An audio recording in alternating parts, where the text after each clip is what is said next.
Hi hello friends, எல்லோருக்கும் வணக்கம். தயவுசெய்து லைக் அண்ட் சப்ஸ்கிரைப் பண்ணிவிட்டு பாருங்கள் நண்பர்களே, ப்ளீஸ்.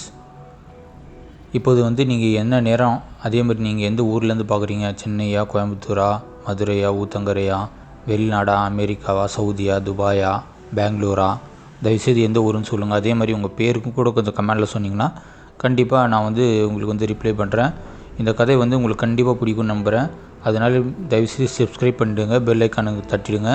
அடுத்த பாட்டு உங்களுக்கு கண்டிப்பாக வேகமாக வரும். இந்த கதை பிடிச்சிருந்துச்சின்னா இதே மாதிரி அடுத்த கதையும் நான் உங்களுக்கு ரெடி பண்ணி வச்சுருக்கேன்.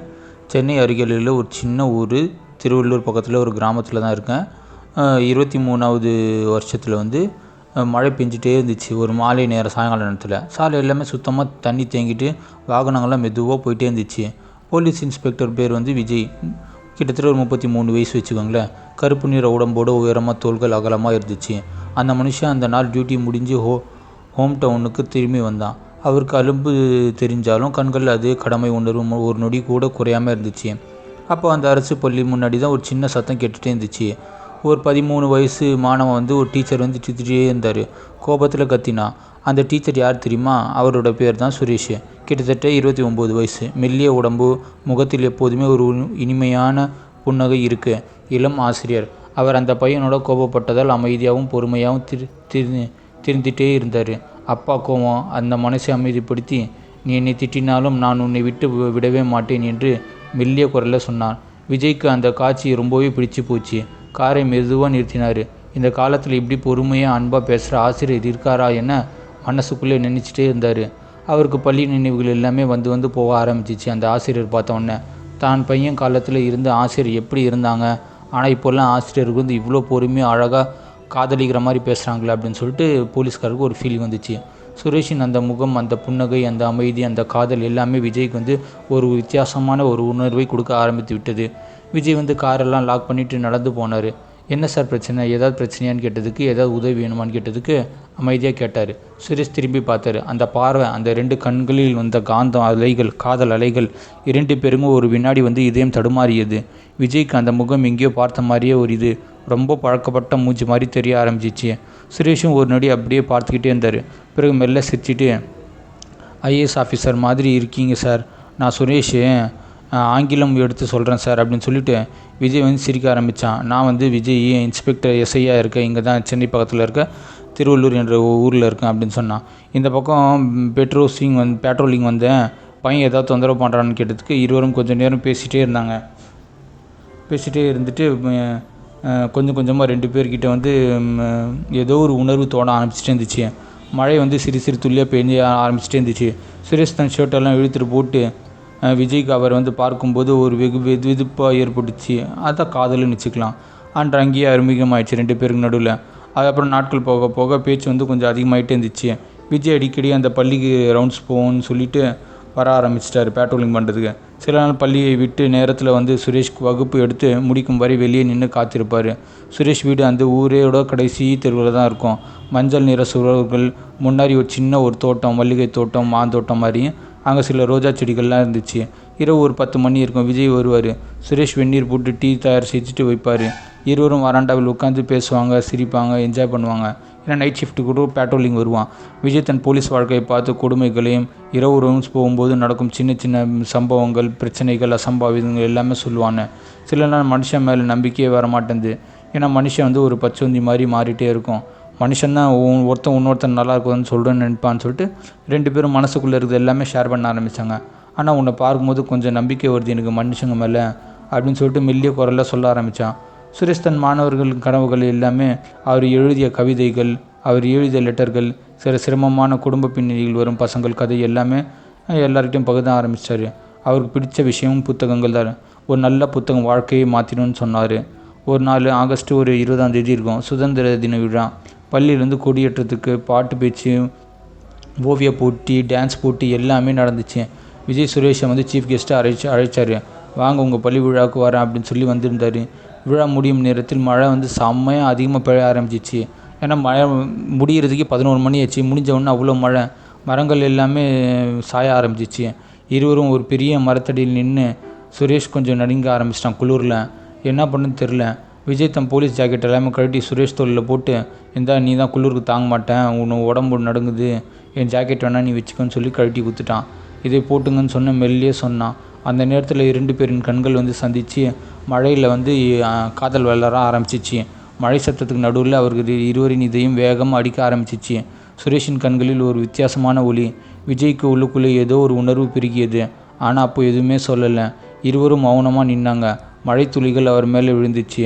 அந்த மௌனம் ரொம்பவே பேசியது. அந்த இரவு வீட்டுக்குள்ளே திரும்பும்போது விஜய்க்கு தூக்கமே வரல. சுரேஷ் முகம் மனசுக்குள்ளே திரும்ப வந்துட்டே இருந்துச்சு. அதுக்கப்புறம் அவர்கள் பேச்சு இன்னும் ஆழமாக இருந்துச்சு. சின்ன சின்ன விஷயங்கள் பகிர்ந்து ஆரம்பித்தாங்க. விஜய்க்கும் சுரேஷ்க்கு அருகில் இருக்கும்போது உலகத்தில் இருக்கும் எல்லா அழுத்தங்களும் குறைய ஆரம்பிச்சிச்சு. 2 பேருக்கு நடுவில் இடைவெளிகள் குறைய ஆரம்பிச்சிச்சு. அப்போனா என்ன, காதல் இன்னும் ஆழமாக இருக்க ஆரம்பிச்சிச்சு. 2 பேர் கண்ணாலேயே பேச ஆரம்பிச்சிட்டாங்க. சுரேஷும் விஜயும். அது உறுதியான குரலில், அவரது பார்வை, அவரது டச்சுகள் 2 பேர் டச் பண்ண மஜாவாக இருந்துச்சு. இப்படி நாளுக்கு நாள் அவர்கள் ஒரு ஆழமான ஒரு உணர்வு மெதுவாக வளர ஆரம்பிச்சிட்டே இருந்துச்சு. அதுக்கப்புறம் அவர்களோட உறவு ரொம்பவே ஆழமாக இருக்க ஆரம்பிச்சிச்சு. நாட்கள் ஒவ்வொன்றா போக போக 2 பேருக்கும் ஒரு தனி உலகம், தனி வீடு, இப்படி வாழணும்னு சொல்லிட்டு ஒரு கனவு கோட்டையில் வாழ ஆரம்பிச்சிட்டாங்க. செப்டம்பர் அக்டோபர் மாதத்தில் இருக்கும் ஒரு வார இறுதி நாட்கள். வானம் கொஞ்சம் மேகமூட்டமாக இருந்துச்சு. விஜய் தன் டியூட்டி எல்லாமே ஒரு நாள் முன்னாடியும் அட்ஜஸ்ட்மெண்ட் பண்ணி சுரேஷை அழைச்சான். நம்ம கொஞ்சம் வெளியில் போய் என்ஜாய் பண்ணலாமா, கிளைமேட் சூப்பராக இருக்குது, மனசு கொஞ்சம் அமைதியாக இருக்கும்டா, ஏன்னா வேலை டென்ஷன் ப்ரெஷர் ரொம்ப அதிகமாக இருக்குது அப்படின்னு சொன்னான். சுரேஷ் சிரிச்சுட்டு ஓகேடா, நீ கூப்பிட்டா நான் வராமலேடா இருப்பேன் அப்படின்னு சொல்லிட்டு, சரி எங்கேயாவது மழை இருக்கிற இடமா போகலான்டா, ஊட்டி கொடைக்கானல் கிட்டே, சரி வாடா பொள்ளாச்சிக்கு போகலான்னு சொல்லிட்டு, பொள்ளாச்சியில் ஒரு சின்ன ஒரு தோட்டம் இருக்குது, அங்கே ஒரு வீடு இருக்குது, அங்கே போய் நம்ம மஜா பண்ணலாடான்னு சொல்லிட்டு, அங்கே பச்சை பசேல்னு தென்னை மரங்கள், நடுவில் ஒரு சின்ன ஏரி இருக்குது, சுற்றிலும் அமைதியான இடம்.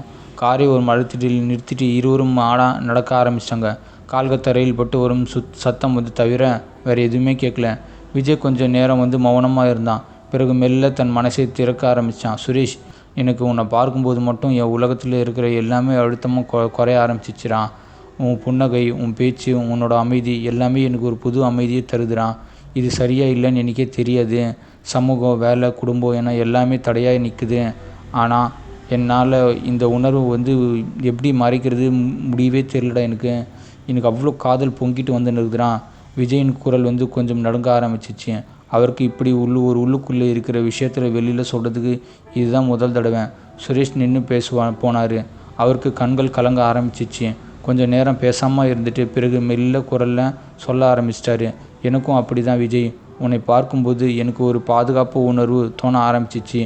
உன் தோல் மேலே நான் கை டச் பண்ண உடனே என் காதலில் அப்படி பறக்க ஆரம்பிக்குது. ஒரு ஸ்பார்க் எனக்கு தெரியுது. உன்னோட கண்கள், நீ பேசும்போது வரும் அந்த செய்தி எல்லாமே என்னை ஈர்க்க ஆரம்பிச்சிச்சு. அந்த வார்த்தைகள், அந்த டச்சு. ஆனால் என் அம்மா அவங்க எனக்கு நல்ல பொண்ணு பார்த்து வச்சு கல்யாணம் பண்ணணும்னு சொல்லிட்டு ரொம்ப ப்ரெஷர் பண்ணுறாங்க. ஆனால் எனக்கு உன் மேலே தான் ஆசை இருக்குது. நான் ஒரு கே, பையன் லவ் பண்ணுறது தான் கே. நான் என்ன சொல்கிறதுன்னு தெரில, எப்படி சொல்கிறதுன்னு தெரில. சுரேஷோட கண்ணிலேருந்து தண்ணீர் தாரையாக உருண்ட ஆரம்பிச்சிச்சு. 2 பேரும் அந்த மரங்களின் நடுவே மெல்லிய மழைத்துளியில் விழும் இடத்தில் நின்று அழுத ஆரம்பிச்சிட்டாங்க. விஜய் தன் கையை நீட்டி சுரேஷின் கையை பிடிச்சாரு. அந்த தொடுதல் 2 பேருக்கும் ஒரு மின்சாரம் போல இருந்துச்சு. சுரேஷ் மெல்ல விஜய் மார்பில் சாஞ்சான். அந்த நேரத்தில் மழை சத்தத்தில் நடுவில் பயமும் ஆசையும் காதலும் கலந்து ஒரு முத்தம் 2 பேருக்கு நடுவில் பட்டுச்சு. உதடுகள் நனைய ஆரம்பிச்சிச்சு. இதயம் 2 பேருக்கும் பாஸ் குத்துறாங்க. 2 பேருக்கும் இதயம் அப்படி ஹார்ட் பீட் அதிக நேரம் அடிக்க ஆரம்பிச்சிச்சு. நீண்ட நேரம், ஒரு நொடி அவர்கள் பல வருஷ காதலை சொல்லியது. திரும்பி வரும் வழியில் இருவரும் அதிகம் பேசலை. ஆனால் கைகள் ஒன்றோடு ஒன்று பின்னி பிணைஞ்சிடுச்சு. வீட்டுக்குள்ளே வந்ததும் விஜய் தன் வேலையை பார்க்க போயிட்டான். ஆனால் மனசு அங்கேயே இருந்துச்சு. ஆனால் வாழ்க்கை அவ்வளோ சுலபமாக இல்லை 2 பேருக்கு நடுவில். விஜய்க்கு பெரிய ஒரு கேஸ் வந்துச்சு. அந்த பள்ளிக்குள்ளே படிக்கும் ஒரு மாணவன் அப்பா பெரிய அரசியல்வாதி, எம்எல்ஏன்னு நினச்சிக்கோங்க. அவர் மேலே ஒரு சில புகார்லாம் வந்துச்சு. சுரேஷ் அந்த பொண்ணை சில தவறான விஷயங்களில் பாதுகாத்ததால் அந்த புள்ளி சுரேஷை குறிவைத்து எது பண்ணலான்னு முடிவு பண்ணிட்டான். ஒரு நாள் பள்ளி வாசலில் பள்ளிக்கூடத்துக்கு உன் பின்னாடி என்ன இருக்கணும்னு எனக்கு தெரியும், அடங்கிட்டீரு, உன்னை தூக்கிடுவேன் அப்படின்னு சொல்லிட்டு மிரட்ட ஆரம்பிச்சிட்டார் அந்த எம்எல்ஏ. இல்லைன்னா உன் வாழ்க்கையை முடிஞ்சிட்டு போவோன்னு சொல்லிட்டு மிரட்டினார். சுரேஷ் பயந்து போயிட்டு வீட்டுக்கு அழ ஆரம்பிச்சிட்டாரு. விஜய் இது கேள்விப்பட்டதும் உடனே ஓடி வந்தான். என்னடா என் பொண்டாட்டி, நீ உன்னையும் ஒருத்தன் திட்டுறானா? தன் டியூட்டியை விட்டு சுரேஷை பாதுகாக்க முயற்சி செய்ய ஆரம்பிச்சிட்டாரு. அந்த புள்ளி வந்து ஆள்கள்லாம் சந்தித்து பேச ஆரம்பிச்சிட்டாரு. அவன் வந்து என்னோடய புருஷன் மாதிரியே, அவனை ஒன்றும் பண்ணாதீங்க, நாங்கள் ஒரு கே அப்படின்னு சொல்லிட்டு இவன் போலீஸ்னால இவன் அந்த அரசியல்வாதி இவன் மிரட்ட ஆரம்பிச்சிட்டான். அதனால் வந்து விஜய்க்கு சஸ்பெண்ட் வர்ற நிலைமை வந்துடுச்சு. வீட்டில் வந்து விஜய் நம்ம அழ ஆரம்பிச்சிட்டாங்க.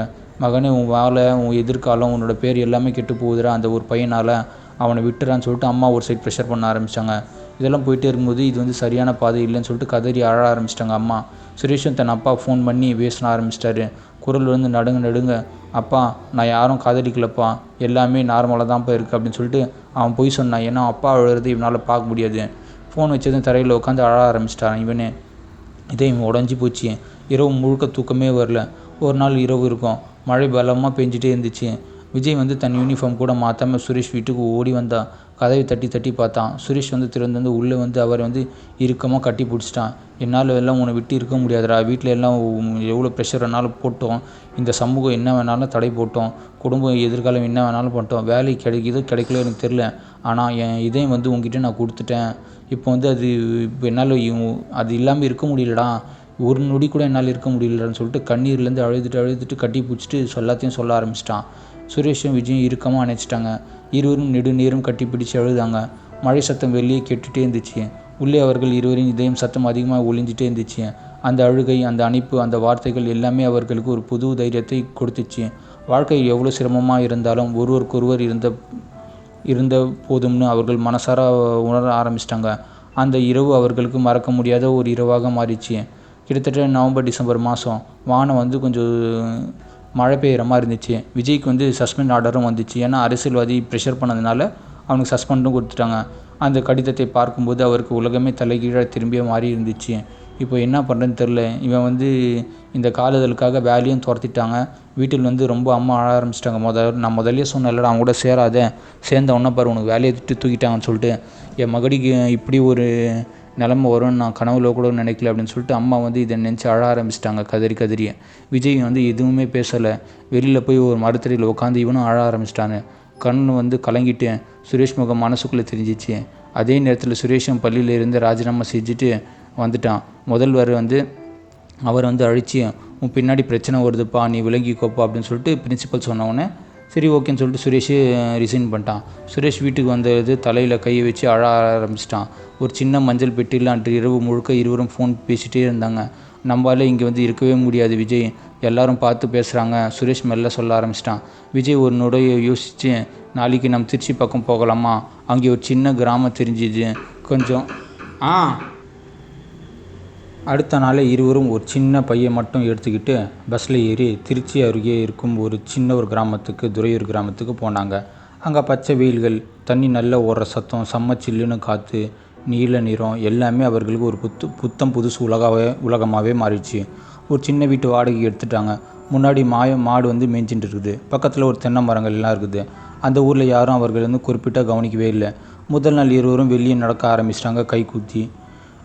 கையோடு பிடிச்சிட்டு நீண்ட நேரம் நடக்க ஆரம்பிச்சிட்டாங்க. நீண்ட நாள் கழித்து அவர்களுக்கு மனசு வந்து கொஞ்சம் லேசாக ஆணுச்சு. பாரெல்லாம் கொஞ்சம் மாதிரி இருந்துச்சு, மகிழ்ச்சி இருந்துச்சு. ஒரு வாரம் முழுக்க அவர்கள் தங்கள் மறந்து இருந்தாங்க. என்ஜாய் தான், கத்தி சண்டை தான் டெய்லியும். காலையில் சேர்ந்து டீ குடிப்பாங்க, வயல்வெளியில் நடப்பாங்க, மாலையில் பழைய பாட்டு கேட்பாங்க. சுரேஷ் புத்தகங்கள் வாங்கி வந்திருக்கான், இரவில் படித்து செல்வார்கள். விஜய் அவர்கள் பார்த்து சிரிப்பார். உன்னோடு இருக்கும்போது தான் எனக்கு புதுசாக இருக்குது, அடிக்கடி இதே மாதிரி ஜாலியாக மஜா பண்ணலாம். அந்த நாட்களுக்கு அவர்களுக்கு தங்க நாட்களாகவே மாறிச்சு. ஒரு நாள் இரவு மட்டும் வெளியில் பார்த்து செம்ம மழை. வீட்டிலேருந்து விளக்கு வந்து லைட்டாக மங்கலாக இருந்துச்சு. ரெட் லைட் மாதிரின்னு கூட வச்சிங்களேன். அன்றைக்கி சரிடா, இன்றைக்கி என்ஜாய் பண்ணலாமாடா, காதல் பண்ணலாமாடா அப்படின்னு சொல்லிட்டு அவன் கேட்டான். உள்ளுக்குள்ளே இருவருக்கும் நடுவில் வந்து ஒரு பாயில் உட்காந்து இருந்தாங்க. விஜய் வந்து சுரேஷ் வந்து ஆழமாக பார்த்து கண்ணாலேயே காதலிக்க ஆரம்பித்தான். இனிமேல் எந்த தடையும் இல்லைடா நம்மளை பிரிக்கிறதுக்கு, இன்றைக்கி என்ஜாய் பண்ணலாமான்னு கேட்டான். நான் உன்னை விட்டு எங்கேயும் போக மாட்டேன், இங்கே தான் இருப்பேன், நீ தான் என்னோடய உயிர் அப்படின்னு சொல்லி மெல்லியக்குள்ளராக சொல்ல ஆரம்பித்தான். சுரேஷின் கண்கள் வந்து கலங்க ஆரம்பிச்சிச்சு.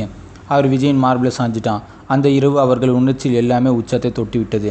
மெல்லிய விளக்கு ஒளியில் வெளியே பெய்யும் மழைகளோடு காதல், பயம், ஆசை, நம்பிக்கை, மஜா, மேட்டர் எல்லாமே கலந்து அவர்கள் ஒருவர் நெருக்கமாக காதல் செய்ய ஆரம்பித்தார்கள். மகிழ்ச்சியாக இருக்க இதயத்தோடு இதயம் சேர்ந்த மாதிரி உடலோடு இணைந்து ஆழமான உணர்ச்சி நிறைந்த தருணம் அது. பல வருஷங்களாக அடுக்கி வச்சிருந்த எல்லா உணர்வுகளும் வெளியில் வர ஆரம்பித்து விட்டது. அந்த ஒரு தருணம் தான் அவர்களுக்கு புதிய வாழ்க்கை கொடுத்தது. நீண்ட நேரம் அவர்கள் ஒருவர் கட்டிப்பிடிச்சு படுத்துக்கொண்டு இருந்தார்கள். எதுவுமே தேவைப்படல. அந்த மௌனமே எல்லாத்தையும் சொல்லியது. ஆனால் வாழ்க்கை முழுக்க அமைதியாக இருக்கக்கூடாது. ஏன்னா கொஞ்ச நேரம் கத்தணும் வலிச்சா கூட. சில நாட்கள் கழித்து விஜய்க்கு மீண்டும் டியூட்டி கால் வந்துச்சு. ஒரு பெரிய கேஸில் அவருக்கு பதவி உயர்வு கிடச்சிச்சு சொன்னாங்க. போலீஸ் ஸ்டேஷன்லேருந்து கால் பண்ணாங்க. ஆனால் அதுக்கு அவர் ஒரு நிபந்தனை கொடுத்துட்டாரு. சுரேஷையும் விட்டுன்னு எல்லாத்தையும் மறந்துடணும். விஜய் அந்த ஃபோனை வச்சதும் சுரேஷ் வந்து பக்கம் திரும்பினான்.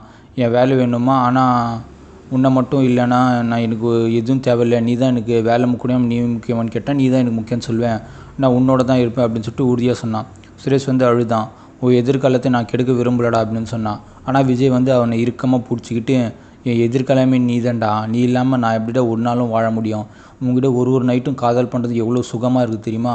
வேலை போனால் மயிரா போகுதுடா அப்படின்னு சொல்லிட்டு உன்னை இழக்கிறதை விட நான் எதையும் தாங்கிக் கொள்வேன். இறுதியில் இருவரும் ஒன்றாக நின்று எல்லாத்தையும் எதிர்கொள்ள ஆரம்பித்தார்கள். சுரேஷுக்கு திருச்சியில் ஒரு புதிய பள்ளியில் வேலை கிடைத்து விட்டது. விஜய் தன் பதவி விட்டுட்டு சுரேஷோடு சேர்ந்து ஒரு சின்ன பால் வியாபாரத்தை ஆரம்பிக்கலான்னு முடிவு பண்ணிட்டு பால் வியாபாரத்தை ஆரம்பித்து விட்டான். காலையில் பால் விநியோகம் செய்வது, மாலையில் வந்து சேர்ந்து வீட்டுக்கு வருவது, நைட்டானால் டெய்லியும் காதல் பண்ணுறது நைட்டானா. இதே மாதிரி பல வருஷங்கள் பல மாதங்கள் கழித்து போனது. அவர்கள் இருவரும் ஒரு சின்ன வீட்டில் இணைந்து வாழ ஆரம்பித்து விட்டாங்கள். சின்ன தோட்டம், முன்னாடி 2 நாற்காலிகள், இரவில் டீ குடிக்கிறது, நைட்டான காதல் பண்ணுறது வழக்கம். இன்னும் சில சிரமங்கள் எல்லாம் கொடுத்தாலும் வாழ்க்கை அவர்கள் ஒருவர் பிடிச்சிட்டு நடந்தாங்க. உண்மையான காதல் ஒருபோதும் எளிதாக வராது. ஆனால் ஒரு முறை வந்து அது வந்து எல்லா தடைகளையும் தாண்டி தான் நிற்கும். இந்த கதையை உங்களுக்கு கண்டிப்பாக உணர்ச்சி பொங்க பிடிக்கும்னு நினைக்கிறேன். லைக் பண்ணுங்கள், ஷேர் பண்ணுங்கள், சப்ஸ்கிரைப் பண்ணுங்கள், பெல் ஐக்கானை அழுத்துங்க. உங்கள் வியூஸ் வந்து கமெண்ட் பாக்ஸில் சொல்லுங்கள். விஜய் அண்ட் சுரேஷ் அப்படின்னு சொல்லிட்டு டைப் பண்ணி அப்படியே நீங்கள் எந்த ஊர்லேருந்து பார்க்குறீங்க. இந்த கதை பிடிச்சிருந்துச்சுன்னா இதே மாதிரி இன்னொரு கதை கூட நான் ரெடி பண்ணி வச்சுருக்கேன். வேணும்னா சொல்லுங்கள். அடுத்த கதையை ரெடி பண்ணி நான் உங்களை அனுப்புகிறேன். நன்றி, வணக்கம்.